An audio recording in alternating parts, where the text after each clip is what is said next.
Screenshot বলতে উইন্ডোজের default একটা স্ক্রিনশটের software আছে, সেটা হলো SNIPP দিলে স্নিপিং টুলটা চলে আসে। তারপরে ইন্টার দিলে যে এরকম একটা স্নিপিং টুল পাবেন। আপনি চাইলে এখান থেকে রাইট বাটন ক্লিক করে এটা পিন টু টাস্ক বার করে রাখতে পারেন।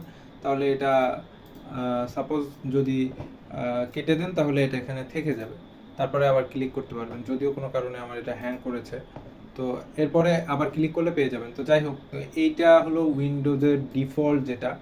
তো এখন আপনি এখানে যদি নিউতে ক্লিক করেন তাহলে আপনি এখানে স্ক্রিন ক্যাপচার করার সুযোগ পাচ্ছেন।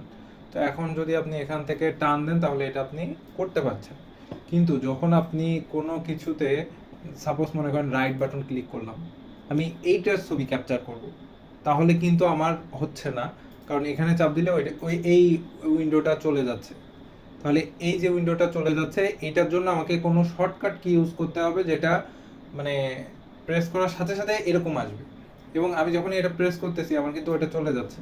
তো এটা হলো সমস্যা। এর জন্য অনেক ভালো ভালো স্ক্রিনশটের সফটওয়্যার পাওয়া যায়। তো এটার জন্য প্রথমে আমরা একটা সফটওয়্যার ডাউনলোড করব, সেটা হলো লাইট শট। আমরা গুগল ক্রোমে আসব, তো এখান থেকে ক্লিক করতে পারেন বা ডিরেক্ট ডাউনলোডে ক্লিক করতে পারেন। এখানে আমি ডাউনলোডে ক্লিক করলাম, এই যে চলে আসছে। ম্যাক এবং উইন্ডোজের জন্য আছে, তো আমি উইন্ডোজের জন্য ক্লিক করলাম। এখানে আমার ডাউনলোড হচ্ছে, আমি এখানে প্রেস করলে দেখা যাবে যে এটা ডাউনলোড হয়ে গেছে। তো এই যে ফোল্ডারের যে আইকন, এখানে ক্লিক করলেও চলে আসবে, অথবা আপনি যদি দিস কম্পিউটার বা দিস পিসিতে যান, এখানে আসার পরে ডাউনলোডে যান, তাহলে আপনি যা যা ডাউনলোড করেছেন এখানে পাবেন। তো আমার আগে যেগুলো আছে আমি এগুলো ডিলিট করে দিচ্ছি। এই যে লাইট শট সফটওয়্যারটা, এটা মাত্র 2 MB। তো এখানে ডাবল ক্লিক করলাম, করার পরে এখানে ডোন্ট রান দেখাচ্ছে, কারণ তাদের নিজস্ব যেই স্ক্রিনশট সফটওয়্যারটা আছে সেটা তারা ব্যবহার করার জন্য বাইরের যে অন্য জায়গা থেকে ডাউনলোড করা স্ক্রিনশট সফটওয়্যারগুলো রান করতে দিবে না। এই জন্য তারা বলছে যে এখানে আনওয়ান্টেড কিছু থাকতে পারে, আপনার অ্যান্টিভাইরাস চালু করেন, হ্যান ত্যান নানান ধরনের কথা বলবে। তো এইসব দেখার সময় নেই, জাস্ট মোর ইনফোতে ক্লিক করবেন, তারপর রান এনিওয়ে, এরপরে ওকে, তারপরে I accept to I accept the agreement, এখানে যা যা আছে নেক্সট করে যাব। এই যে জাস্ট ছোট্ট একটা সফটওয়্যার ইনস্টল হয়ে গেল, এটা কেটে দিলাম। এখন আমি ক্রস করে দিই, এটা ফিনিশ করে দিলাম। তাহলে এইটার পার্থক্যটা কি? স্নিপিং টুল যেটা, এটা তো জাস্ট ক্লিক করে করে আমার করতে হচ্ছে।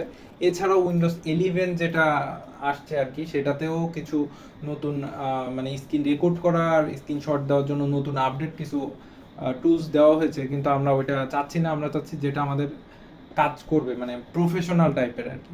তো এই কর্নারে আসেন, এখান থেকে দেখেন এই যে এইটাতে প্রেস করলে এখন আপনি যে কোনো জায়গা থেকে আপনি স্ক্রিনশট নিতে পারছেন, এবং এখান থেকে আপনি বিভিন্ন জায়গায় হাইলাইট করে দিতে পারবেন, এখান থেকে অ্যারো দিতে পারবেন, যে এই যে মজার জিনিসগুলো এখানে ড্রয়িং করতে পারবেন।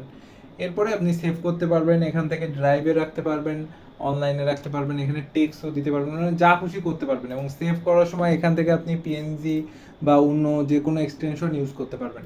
এটা মূল বিষয় না। মূল বিষয় হলো যে এখন এই যে স্ক্রিনটা আসছে, এখান থেকে ক্রস দিলেও হবে, কিবোর্ড থেকে ইএসসি কর্নারে, কিবোর্ডে একদম কর্নারে স্ক্যাপ যেটা বলে ইএসসি, এটা প্রেস করলেও এটা চলে যাবে। তো এখন মূল বিষয় এটা না, মূল বিষয় হলো যে কোনো সেটিংসের একটা উইন্ডো ওপেন আছে, আপনি এইটা স্ক্রিনশট কিভাবে নেবেন। তো এখন লাইট শট দিয়ে এটা নিতে গেলে আপনার যেটা করতে হবে, কিবোর্ড থেকে স্ক্রল লক আছে, স্ক্রল লক, হ্যাঁ, পুশ ব্রেক যেটা আছে, এইটার পাশে যে বাটনটা, স্ক্রল লকের পাশে প্রিন্ট নামে একটা বাটন আছে স্ক্রল লকের পাশে, এখানে এই প্রিন্ট বাটনটা হলো আপনার স্ক্রিনশট। এটাতে আপনি প্রেস করার সাথে সাথে কিন্তু স্ক্রিনশট শুরু হয়ে গেল। এই যে শর্টকাট কি, এরপরে আপনি এখান থেকে টান দিলেন, দেওয়ার পরে আমার এটা মার্ক করে ফেললাম। এবার এখান থেকে মার্ক করে দিলাম যে এই জিনিসটা আমি বুঝাচ্ছি। এরপর এটা সেভ করে ডেস্কটপ দিয়ে আমি সেভ দিলাম, তাহলে কিন্তু আমার ডেস্কটপে চলে আসছে। দেখেন কত সুন্দর, এই যে চলে আসছে। তাহলে এই যে সফটওয়্যারটা, এটা কিন্তু একটা প্রফেশনাল সফটওয়্যার, এবং যখন তখন আপনার এখান থেকে ব্যবহার করা লাগতেছে না। শর্টকাট কি প্রিন্ট যে বাটনটা আছে, কিবোর্ড থেকে একটা প্রেস দিলেই চলে আসবে। তারপরে আপনি এটা এতটুকু মার্ক করলেন, করার পরে এখানে এসে আপনি এটা মুভ করতে পারবেন, যে কোন জায়গাটুকু আপনি ক্যাপচার করবেন বা নেবেন, এটা আপনার ইউজ করে দেখতে পারেন। তো আমি কিন্তু প্রথম থেকে দেখালাম কিভাবে ডাউনলোড করে ইনস্টল করতে হয় এবং কিভাবে ব্যবহার করতে হয়। তো এই ছিল আজকের ভিডিও। নেক্সট ভিডিওতে দেখা হচ্ছে স্পেশাল কোনো টিউটোরিয়াল নিয়ে, স্পেশাল কোনো টিপস অ্যান্ড ট্রিক্স নিয়ে। তো দেখা হচ্ছে, সেই পর্যন্ত আপনারা দেখতে থাকুন, এবং ভিডিওটি ভালো লাগলে অবশ্যই লাইক দিবেন, কেমন লাগলো কমেন্ট করবেন। কোনো কিছু জানার থাকলে, কম্পিউটার আইটি রিলেটেড কোনো কিছু জানার থাকলে কমেন্ট করতে পারেন। নতুন যারা দেখছেন অবশ্যই সাবস্ক্রাইব করে বেল আইকন দিয়ে দিবেন। তো আজকের ভিডিও এই পর্যন্ত, সবাই ভালো থাকবেন, আল্লাহ হাফেজ।